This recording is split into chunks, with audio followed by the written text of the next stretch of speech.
Boa tarde para todos. Estou muito contente de estar por aqui. Lamentavelmente, muito calor.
Eu nasci num arraial paupérrimo em 1904, uma vilinha chamada Santo Antônio dos Carrapatos.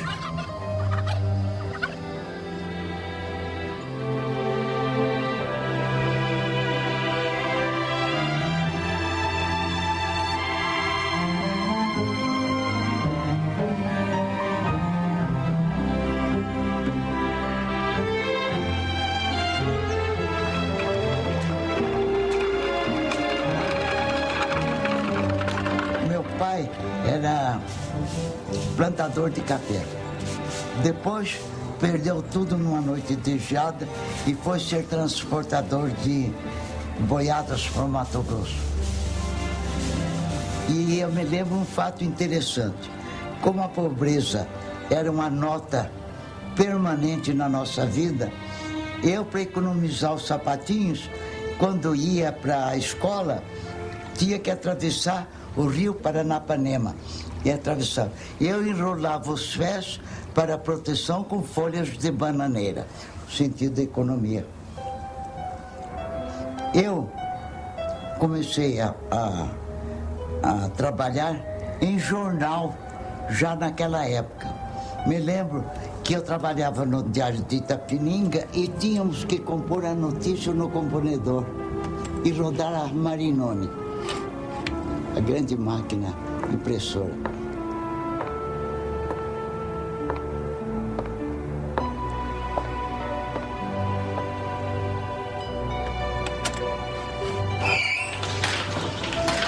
Em Itapetininga eu fiz a escola modelo, depois eu fui interna no Mackenzie College em São Paulo.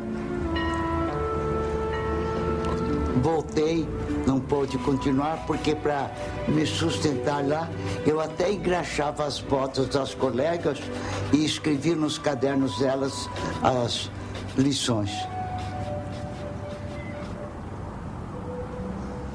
Em Itapetininga, aconteceram muitas coisas interessantes. Uma delas, extremamente notável, é que eu vi pela primeira vez o avião.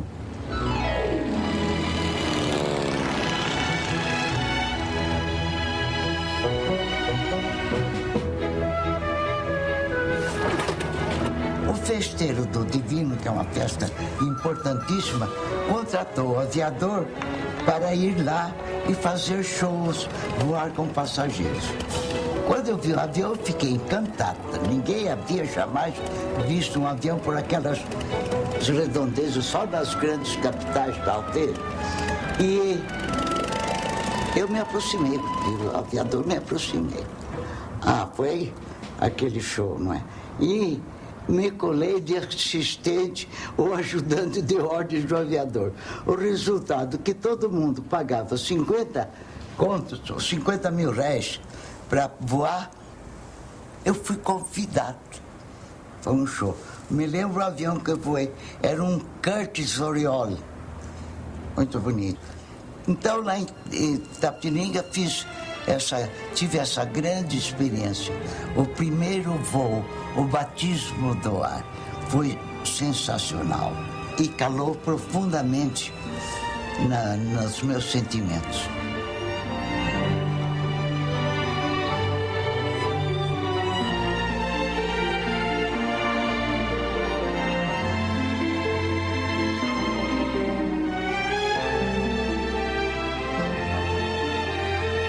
Os shows aéreos, naquela época, e acredito que até hoje, eles atraíam uma enorme multidão. O piloto era considerado um verdadeiro herói pelo simples fato de voar, que muitas vezes não faziam nada mais do que decolar, dar uma volta e pousar.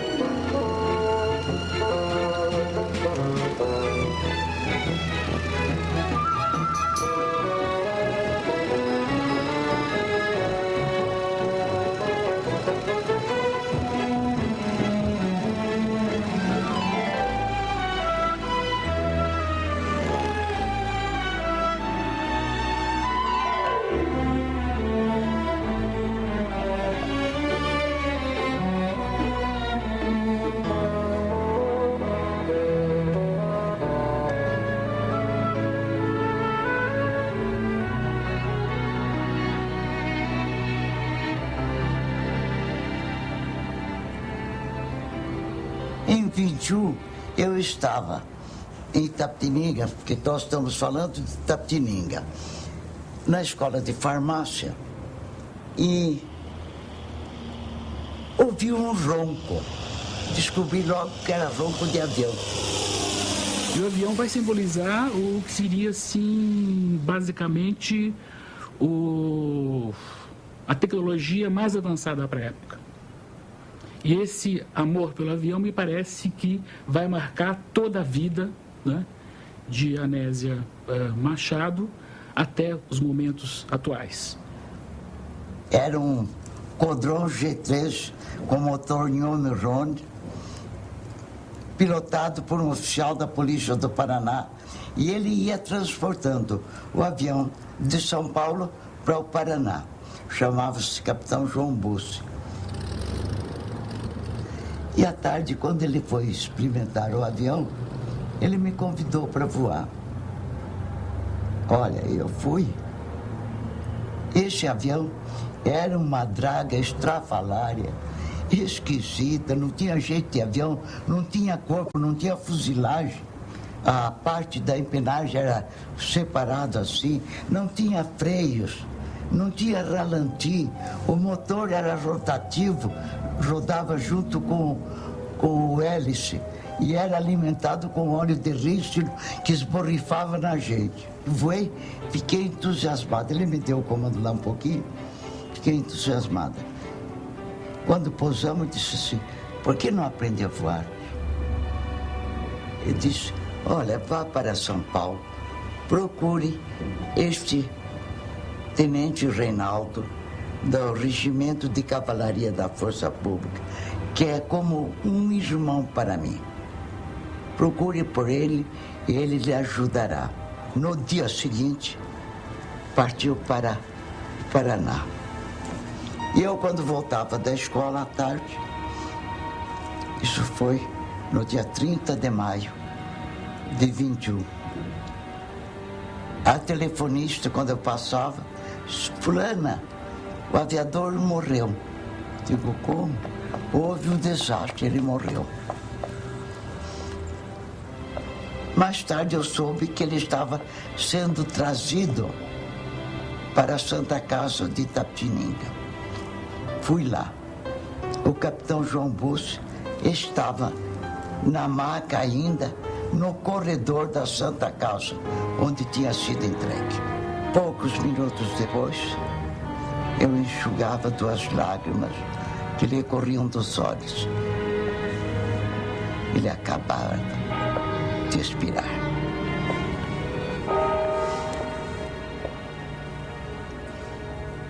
No dia 5 de junho, um domingo, logo a seguir, isso foi 31 de maio.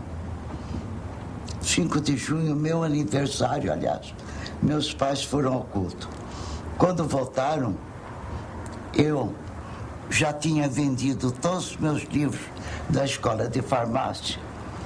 Tinha arranjado 120 mil réis e eu estava decidida a sair de Itapemirim para São Paulo. Quando os pais voltaram do culto, ficaram admirados. Aí iniciei a minha parte da vida em São Paulo, procurando trabalho. Fui ser vendedora de perfumes na Casa MAP. Não é à toa que eu adoro perfume. E fui ser tradutora na Livraria do Pensamento, porque nessa oportunidade eu já trançava mais ou menos bem o meu espanhol.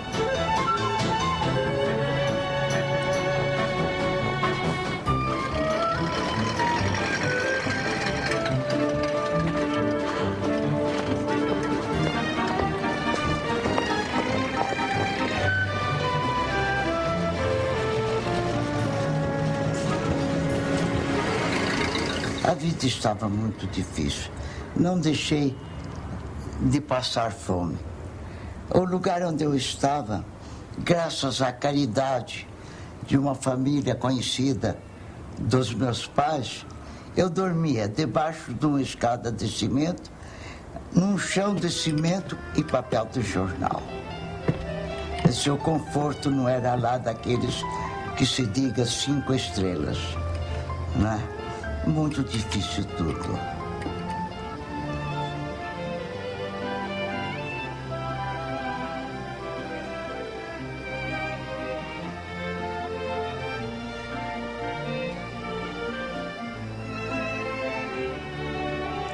Vale lembrar que o mundo dessa mulher burguesa, ou seja, o imaginário dessa mulher burguesa, é um imaginário absolutamente hidratado pelas heroínas do romance romântico da segunda metade do século XIX, ou seja, as heroínas do José de Alencar, as heroínas do Joaquim Manuel de Macedo. É curioso porque, embora a Anésia não tenha nenhuma identificação com essas criaturas frágeis, quase que transparentes, etéreas, extremamente femininas e voltadas para casa, ela vai procurar, à sua maneira, ser ela também uma heroína. O que marca esse momento é exatamente essa apologia à industrialização, apologia ao progresso, apologia da técnica da máquina. E essa aviadora, ela inicia a sua carreira exatamente nesse momento histórico, dentro desse ambiente de euforia, de grandes expectativas, e o que me parece fundamental, nesse caso, na história dessa mulher, é esse seu interesse pela máquina.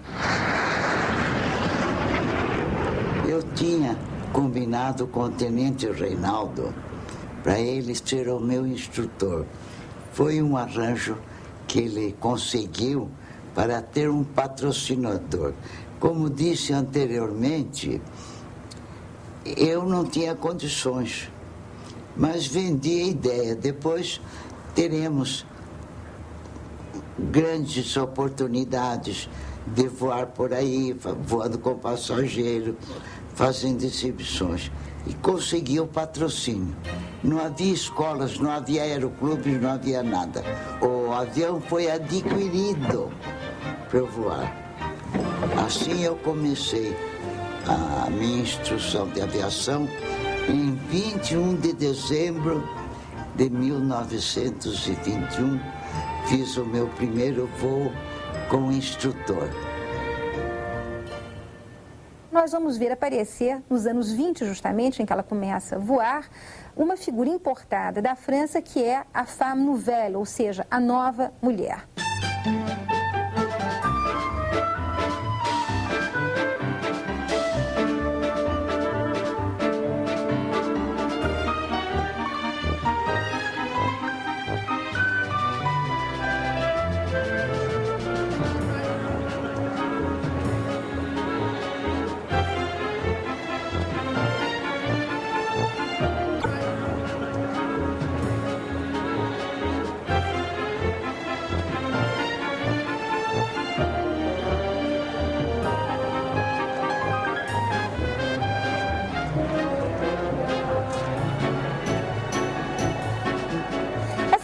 mulher, ela vai invadir São Paulo, ela vai invadir a mídia em São Paulo, a imprensa, os espaços públicos. É uma mulher de cabelos curtos, de aspecto absolutamente andrógeno, fumante, usando o famoso maiô vermelho, que era uma peça do vestuário que identificava justamente essa mulher mais moderna, cujas formas ergonômicas, tal como o avião pilotado pela Anésia, irão também corresponder a uma realidade física e espacial que é a realidade da modernidade.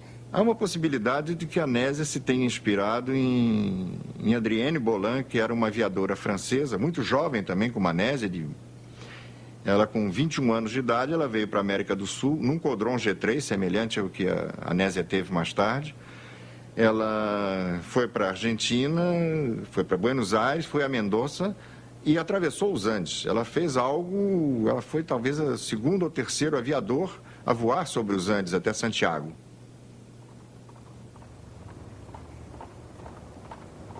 Entre exercícios de equitação, natação, o tempo muito variável, consegui a final solar, como já disse, em 17 de março de 22. Fiz um voo com o meu instrutor.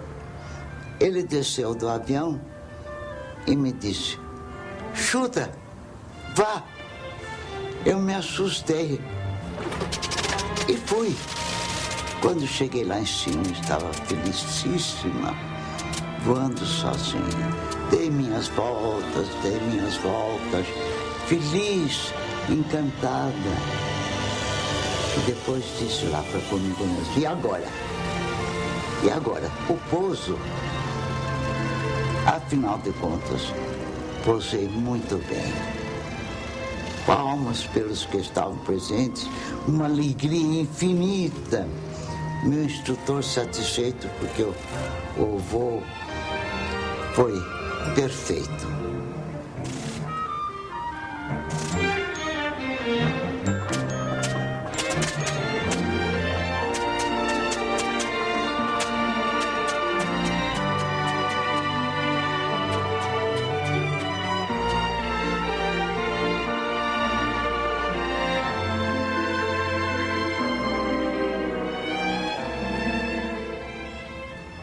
Aí continuei, não é?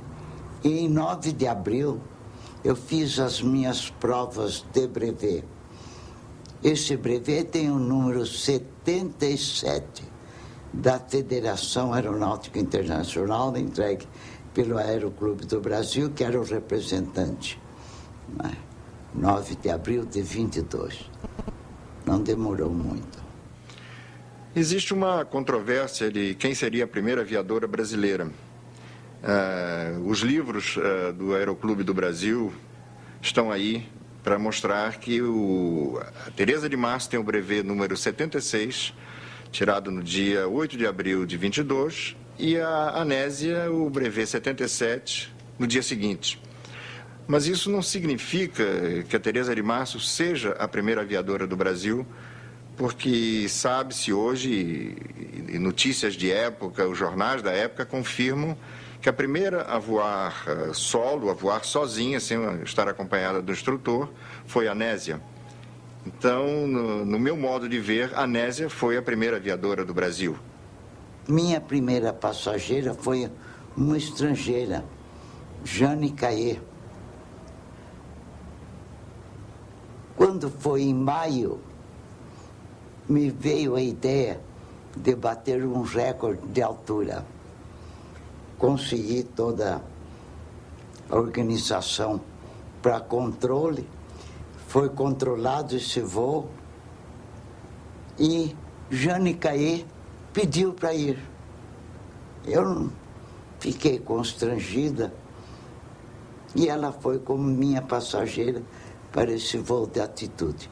Eu vestia um suéter de col roulé, que era o da época, com aquele lenço no pescoço, né, o vento tocando, o capacete, e fui subindo.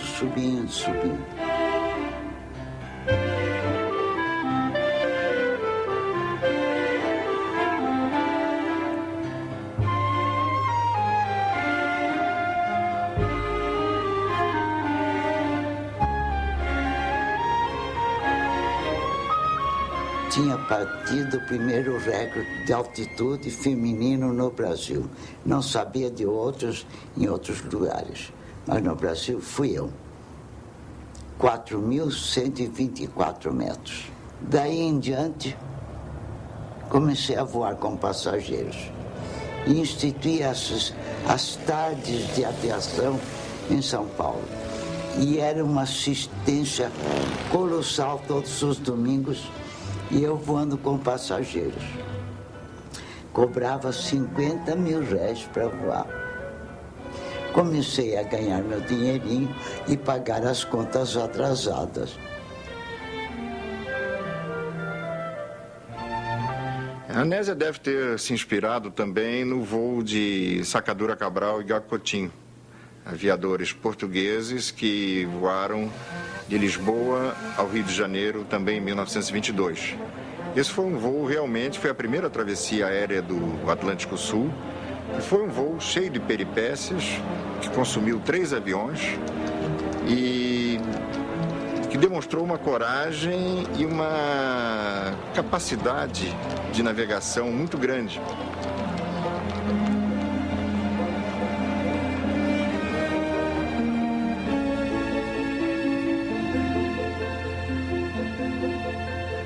Quando chegou setembro, me veio a ideia de fazer um voo São Paulo-Rio para comemorar o centenário da nossa independência. Achei que era um gesto que devia ter. Mas como? Dificílimo. Naqueles tempos não havia campos de aviação.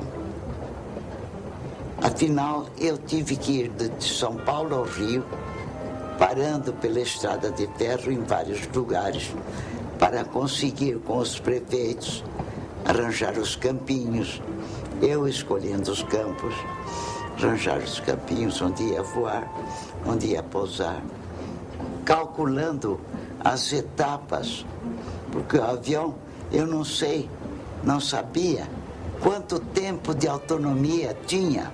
Eu calculava 1 hora e pouco de voo. Então, ficava só nisso.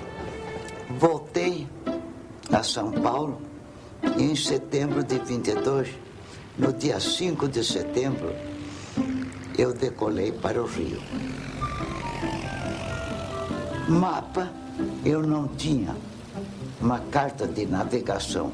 O mapa que eu usei era um mapa do Guia Levi, mapa de estrada de ferro. Primeira etapa, Taubaté. O campo era um campinho de futebol, rodeado de bananeiras e de mangueiras. Difícil de colar a uma altura e sobrepassar. Segunda etapa, Guará. Quando passei em Nossa Senhora da Aparecida, rezei uma prece. No dia seguinte, decolei para Cruzeiro. Havia política na cidade e eu sempre pedi aos prefeitos que pusessem policiamento, que o povo curioso vinha com canivete, tesoura, ou tocava com o dedo para ver se o avião era oco. Nisso, o roncar do avião. Quando pousei, todo mundo veio para cima do avião. Eu tive que dar uma desviada, bati nos cupins, arrebentei uns montantes, avariei um pouco o avião, foi desagradável. E saí rumo ao Rio, pousando primeiro em Pinheiros, uma estação agrícola. Admirável, ninguém havia visto o avião. Aconteceu um fato notável, eu tive que almoçar lá e deram muitas jabuticabas, que eu pus no bolso da gabardina. Deixa estar o que aconteceu depois.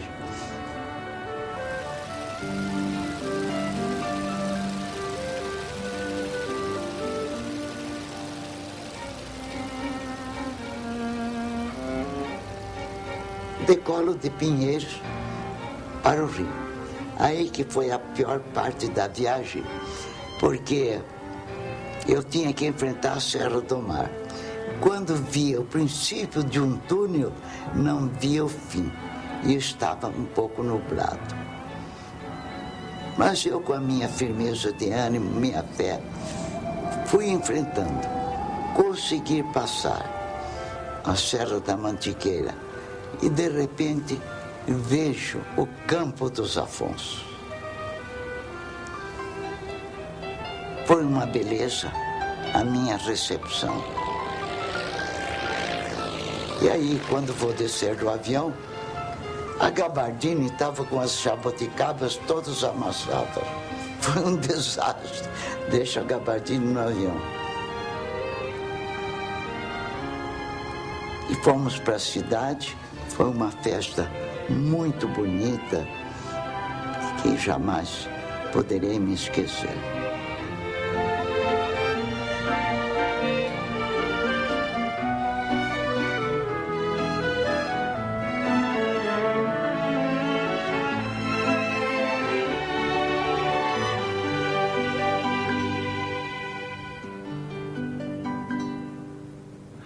Então, o fato dela ter voado até o Rio de Janeiro, isso a transformou numa verdadeira heroína, né? Ela tornou-se a pessoa, talvez na época, mais conhecida do Brasil.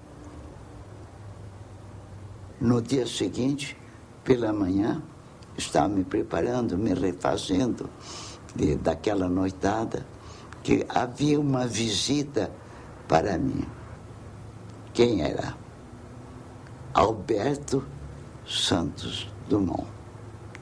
Eu, recebendo uma visita desta nossa grande figura, conversei com ele, ele foi extremamente gentil, carinhoso e me entregou uma carta.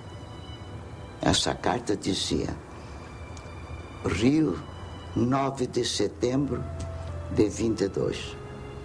Senhorita Anésia Pinheiro Machado, minhas sinceras felicitações pelo seu lindo voo São Paulo-Rio, comemorando esportiva e audaciosamente o centenário da nossa independência. Junto, envio-lhe uma medalha igual a que me acompanha sempre. Homenagens de Santos Dumont. Prometi a mim mesma retribuir de algum modo possível, na limitação da minha capacidade, aquela homenagem de tão grande valia que,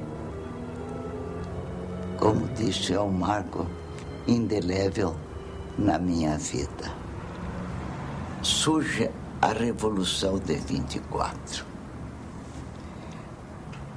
Embora não fosse da minha vontade especial, me vi envolvida nos acontecimentos pelo fato das relações que eu tinha com o general Isidoro Dias Lopes, que era o chefe da Revolução.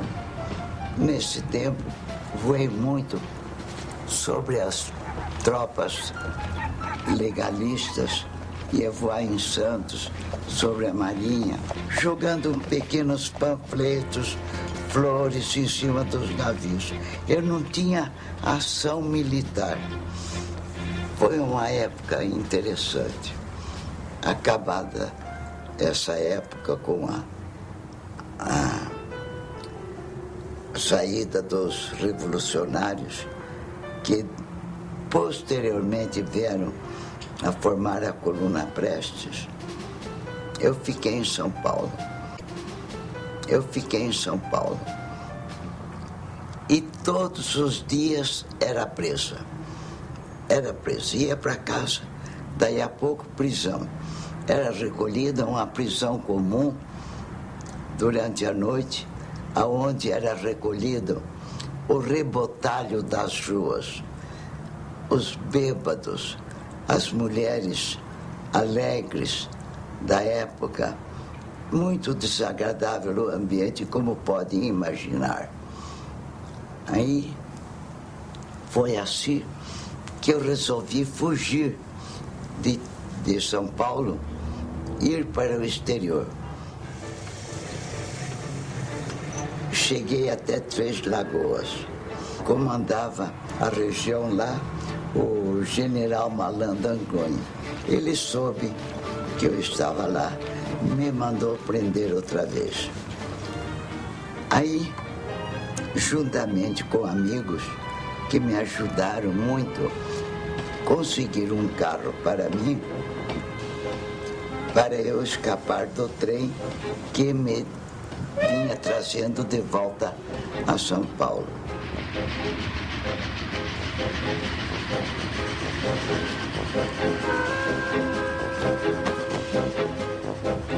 Dali, uma viagem e indo parar no garimpo dos Garças. Fiquei lá entre os garimpeiros algum tempo, muito bem tratada. Não havia mulheres por lá. Eu, lamentavelmente, voltei para São Paulo. E o resultado? Cadeia outra vez. Nessa data, incomunicável. Já ia o ano de 25. Em cima do presídio da imigração, onde eu estava, estavam os outros oficiais, como Juarez Távora e tantos outros que tinham tomado parte na Revolução. E eu estava sozinha num cubículo com 2 sentinelas armadas. Para dizer a verdade, fiquei meio louca.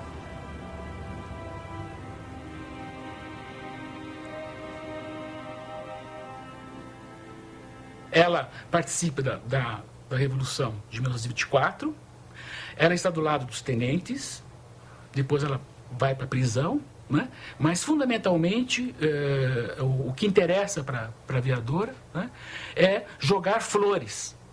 Do avião você joga as flores porque você tem como objetivo a paz. Decididamente eu não poderia continuar a voar porque não tinha condições para comprar um avião. Então, fui trabalhar. E trabalhar numa coisa que eu já sabia. Além de aviadora, ela vai, em toda a sua vida, se aproximar da mídia. E sempre se aproximando, né, da atividade como jornalista, ou depois como radialista, ou como taquígrafa, né, lá na Assembleia Legislativa do Rio de Janeiro, ou lá dentro do Departamento de Imprensa e Propaganda, né, que era o órgão da censura, o órgão oficial, né? Falar na história da aviação brasileira, na fase heróica, não se pode deixar de mencionar o voo do Ribeiro de Barros, Newton Braga, Vasco Cinquini e João Negrão, através do Atlântico Sul em 1926, no Jaú, avião que se encontra preservado no Museu de Aeronáutica de São Paulo até os nossos dias. Isso foi um feito também que demonstrou uma bravura muito grande, uma persistência muito grande.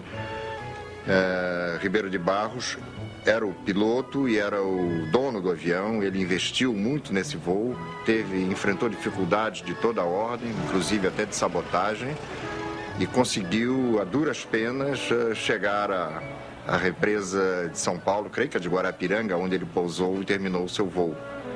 Foi também um feito heróico, cheio de peripécias, muito demorado, mas demonstrou a perseverança, a ousadia dos brasileiros em completarem esse rei, que foi, acredito, a 4ª travessia aérea do Atlântico Sul. A primeira feita por brasileiros.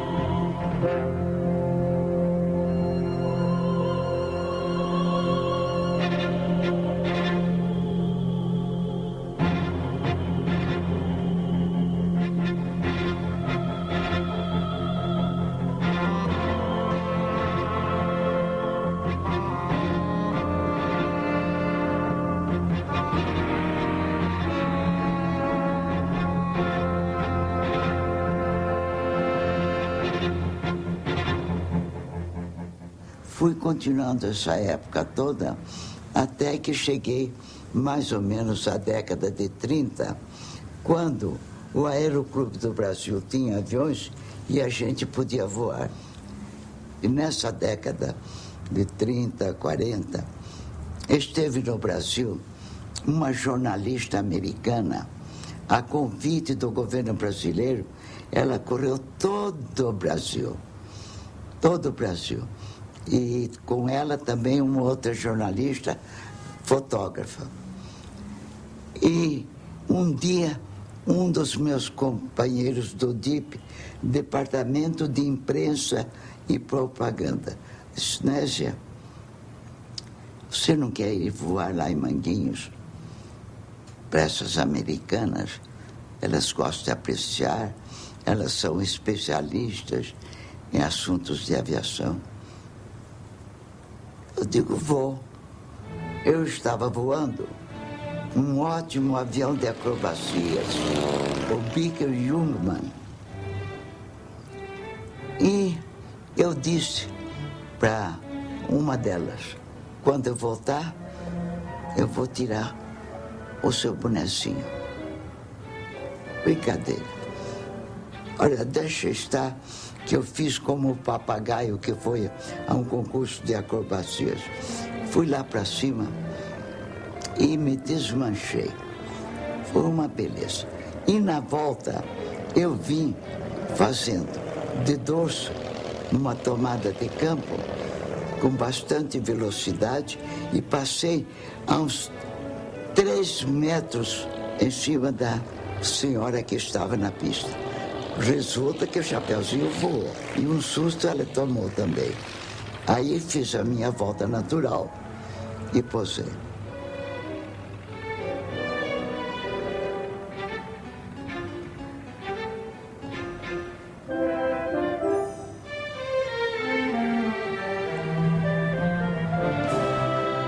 A magnífica obra da campanha da aviação civil, desenvolvida em todo o país em favor do engrandecimento da aeronáutica, teve por parte da opinião nacional a mais calorosa acolhida. Figuras de destaque na vida social do Brasil incrementaram a campanha doando aviões, tornando assim a aviação civil à altura da pátria que teve a honra e glória de oferecer ao mundo os seus legítimos pioneiros.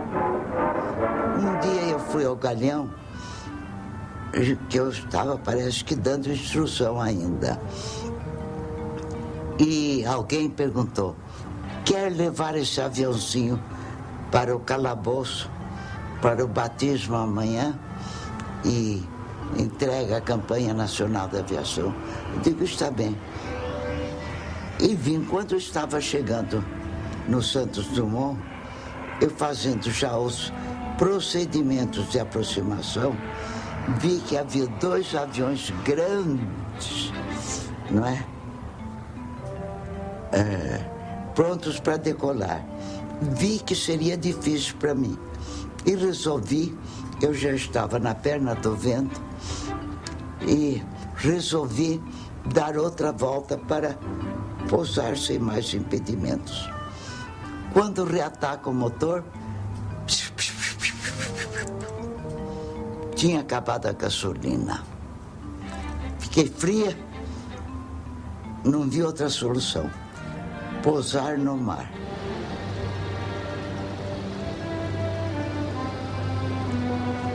Pousei no mar, perfeitamente. Papagaio, nunca morri de desastre de aviação, vou morrer afogada. E a água foi subindo e me cobriu. Eu tinha uma grande capacidade vital, mantive a respiração, até que consegui dar um chute assim e me projetar para fora do avião. Respirei aliviada.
organizada em nosso país uma agremiação política que tomou o nome de Ação Integralista Brasileira, a qual se caracterizava.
Para mí, el haber podido cumplir este A aviadora brasileira Anésia Pinheiro Machado.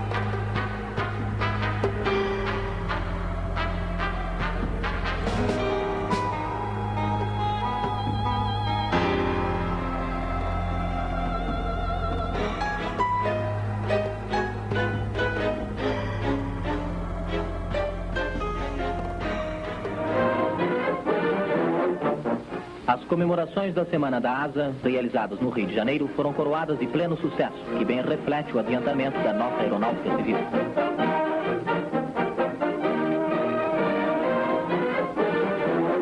A competição realizada que atraiu grande interesse foi o concurso de acrobacias para moças somente. A participação de delegações estrangeiras torna esse certame um dos mais movimentados que tem sido realizado até o presente.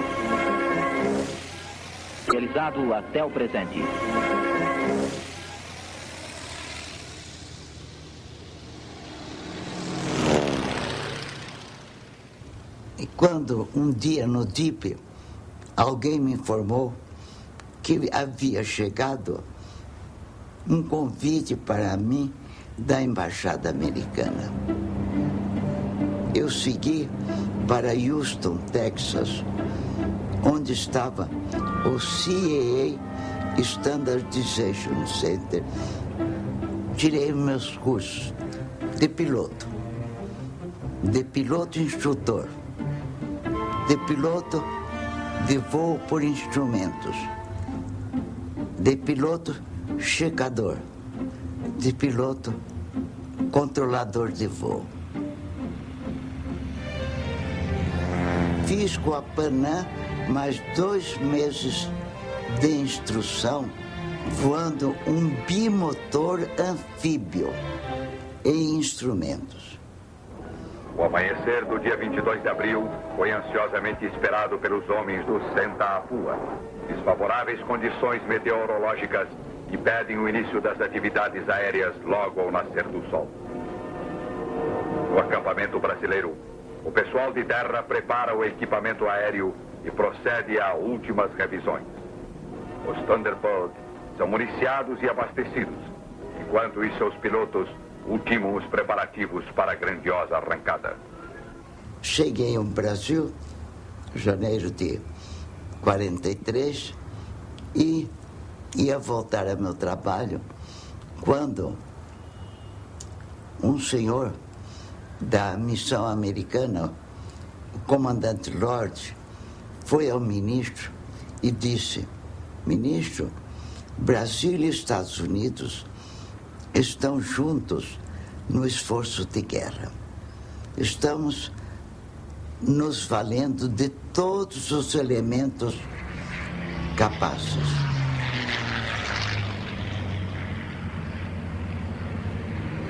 E assim é que eu fui nomeada instrutora de voo por instrumentos no Ministério da Aeronáutica, na FAB. Eu acho que eu sou a única mulher que deu instrução especializada numa corporação militar. Não fui ser enfermeiro ou ajudante, fui igual a eles. Durante a guerra, devido à dificuldade de formação do número de pilotos que eram necessários, foram mandados aos Estados Unidos uma série de jovens que apenas tinham qualificações, mas nenhum conhecimento aeronáutico, então. E em poucos meses eram transformados em pilotos juntamente com americanos. Recebiam o mesmo tipo de treinamento. Nos céus, os forçantes Thunderbird, do primeiro grupo de caça brasileiro, despecham incessantes ataques para dificultar a progressão das forças nazistas. Pontes e instalações militares são atacadas pelos aviões do Santa Apua e destruídos em toda a linha de combate. A superioridade do pessoal de terra, dos sargentos, é igualmente demonstrada no completo sucesso aéreo.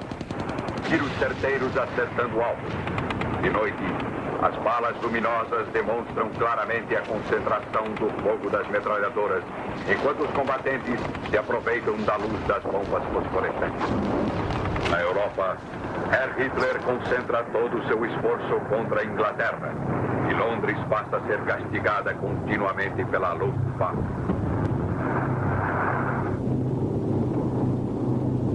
Milhares de toneladas de bombas são despejadas noite e dia contra esse heróico baluarte.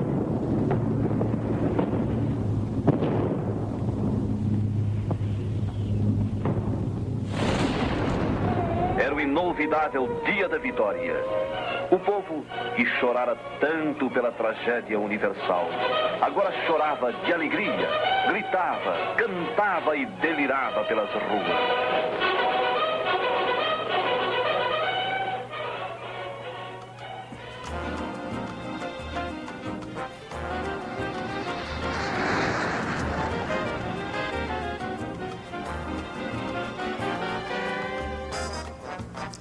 Bom, nessa época, nessa data dos 40, eu voei muito e me tornei membro de várias associações, como o X5 Club of America, hoje o X5 Pioneers, a Silver Wings, as 99s, que foi fundada por Amélia Earhart, aquela grande aviadora americana que desapareceu no Pacífico. E fui com as 99s a Atchison, Kansas, a terra onde nasceu a Milha. A floresta tem percorrendo um caminho da lembrança, o Memory Lane. Em placas de cimento estão inscritos nomes de figuras da aviação, figuras que se projetaram e tudo mais. E percorrendo o caminho Memory Lane, de repente eu vi o meu nome numa dessas placas. Eu disse, que lindo, já tenho uma pedra tumular.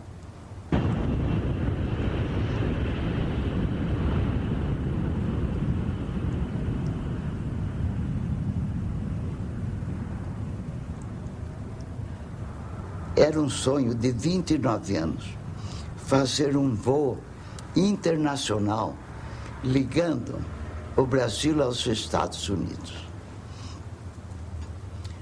Me desfiz de um apartamento que tinha comprado, cheguei um dia em casa e disse, vendi o apartamento e comprei um avião. Comprei um Ryanair Super 26. Era um avião monomotor bastante avançado. Assim é que em janeiro de 51 eu iniciei o voo Nova York-Rio.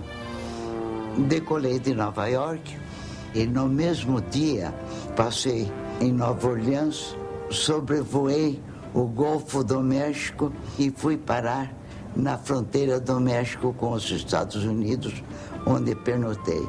Esse voo foi patrocinado, assim posso dizer, pela Organização de Estados americanos, porque eu vim trazendo mensagens do secretário-geral da OEA a todos os presidentes dos países que percorreria.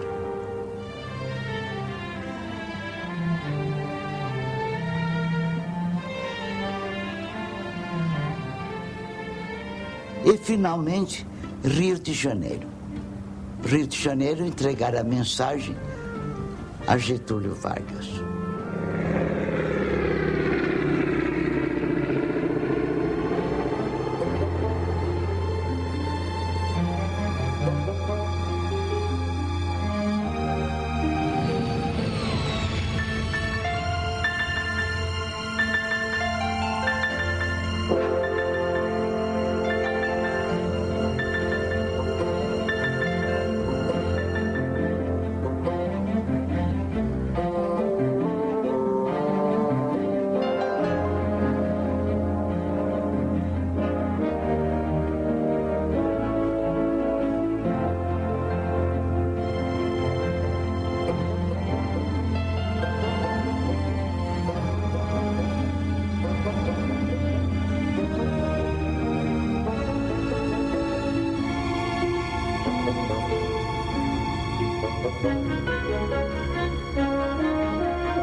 Em 1961, fui convidada a participar de um congresso, né, aeroespacial, em que estavam as mais notáveis figuras da aviação russa.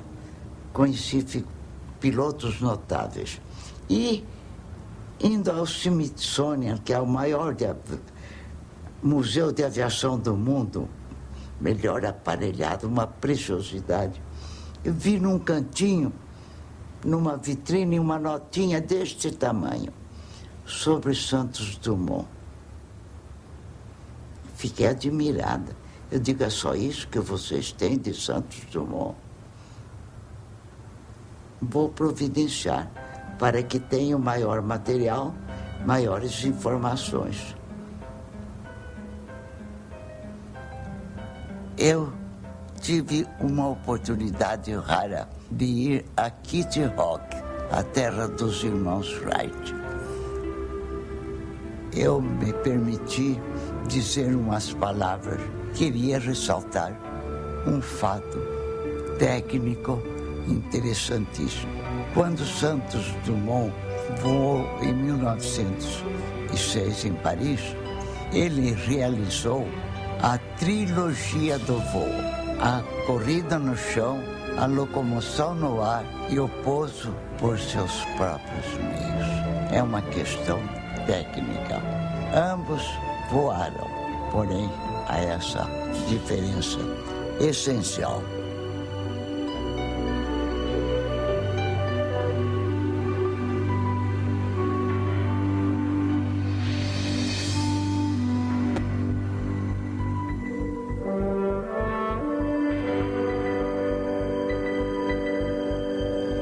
Nesse dia, houve o primeiro pouso na Lua, dia do aniversário de Santos Dumont.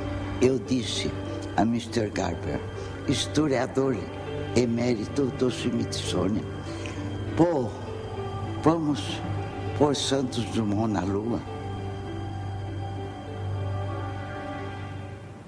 Santos Dumont foi o primeiro a realizar um voo com o mais pesado do que o ar, autônomo. Ele não precisou de meios externos para sair do chão, decolar, voar, ainda que tenha sido um voo bastante curto inicialmente, o 14 bis, e pousar. Enquanto que os irmãos Wright já voavam, já evoluíam no ar, inclusive, mas usavam um sistema de catapulta, que mais tarde passaram a usar também rodas também. Eles abandonaram esse sistema, né? É uma questão apenas de interpretação. Então, os irmãos Wright precederam, porém não era um voo autônomo. O voo autônomo foi Santos Dumont o primeiro.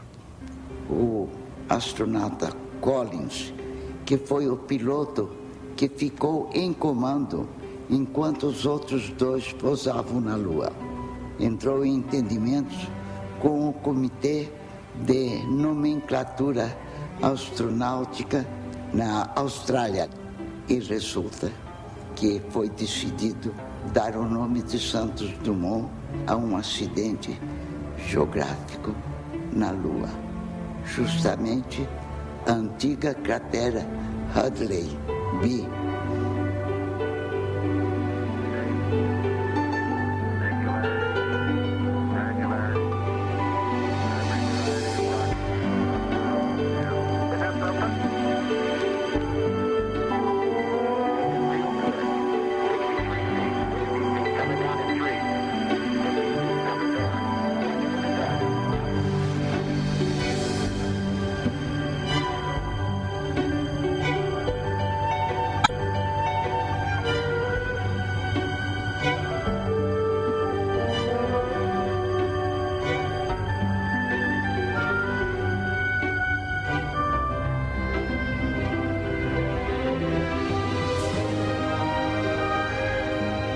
Meu ideal estava sendo cumprido.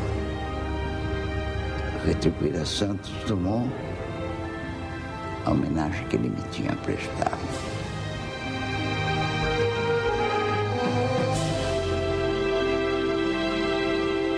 É importante mencionar que a Anésia recebeu o prêmio Edward Warner, que foi conferido também a Charles Lindbergh, um verdadeiro herói americano, o primeiro piloto a atravessar sozinho o Atlântico Norte em voo direto.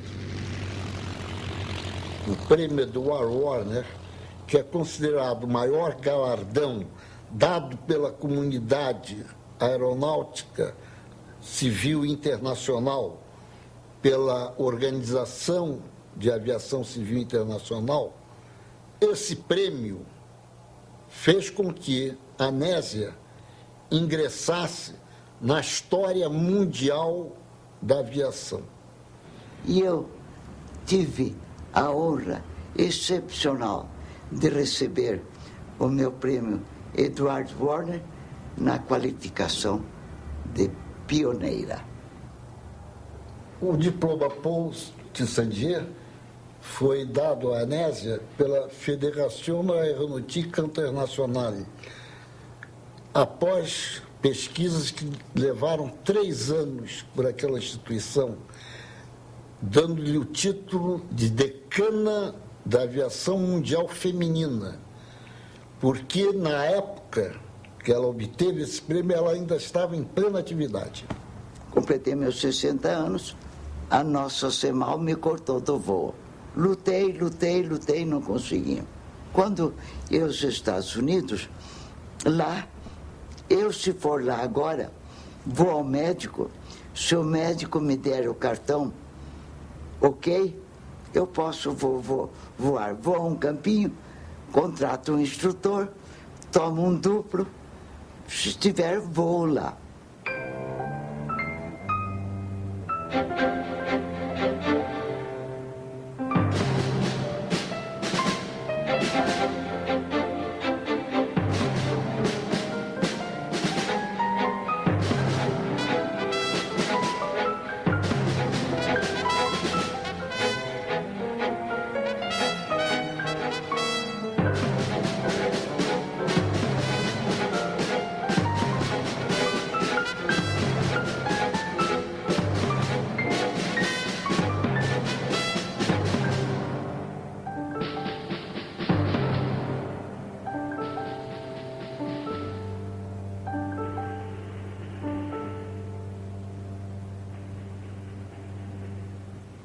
E a França enviava ao Brasil sua principal vedete, depois de Brigitte Bardot. O protótipo do supersônico Concorde, que se transformou na grande atração da Exposição Industrial Francesa de São Paulo, visitada pelo presidente Médici e inaugurada pelo ministro da Economia da França, Valéry Giscard d'Estaing. O Concorde, procedente de Paris e com escala em Cayena, na Guiana, esteve no Rio e em São Paulo pela primeira vez tocando o solo do hemisfério. Já no Brasil, a indústria aeronáutica alçava voo em 1971. O Chavante, avião brasileiro que será fabricado em série pela Embraer, voava pela primeira vez em São Paulo e em céus cariocas, aqui durante a última parada de 7 de setembro. O ano, contudo, foi bom no ping-pong espacial. As Mariners 8 e 9 dos Estados Unidos procuram agora obter dados e imagens mais próximos do planeta que se espera seja abordado já em 1974. A União Soviética também lançou suas naves Marte de prospecção da superfície do planeta. A corrida espacial no jogo do futuro do homem no cosmos se alastrou.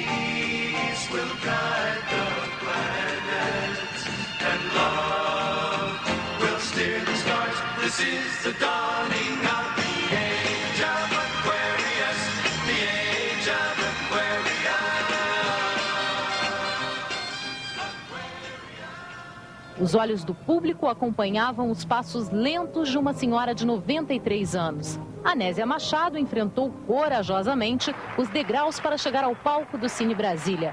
Coragem que anos atrás ela mostrou no ar. Foi a primeira mulher a pilotar um avião no Brasil. A mesma coragem que a aproximou das câmeras na época em que o cinema ainda era mudo. Anésia foi atriz coadjuvante em 2 filmes na década de 20. Em se querendo, tudo se pode.